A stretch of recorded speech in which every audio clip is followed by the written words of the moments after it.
दहशतगर्द Israeli फौजियों ने एक बार फिर लेबनान में कयामत ढा दी। बैरूत के करीब जदीद बंकर बस्टर बम और रॉकेट से बड़ा हमला कर दिया।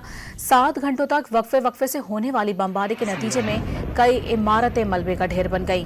7 अफराद शहीद जबकि 100 से ज्यादा अफराद जख्मी हो गए। गैर मुल्की मीडिया के रिपोर्ट्स के मुताबिक सेहूनी फौज ने बैरूत के मज़ाफ़ात में हिज़्बुल्लाह के मरकजी हेडक्वार्टर को निशाना बनाया। हमले से कई इमारतें मुकम्मल तौर पर मलबे का ढेर बन गईं। मीडिया रिपोर्ट्स के मुताबिक हमले का हदफ हिज़्बुल्लाह सरबराह हसन नसरुल्लाह थे, ताहम वो हमले में महफूज रहे।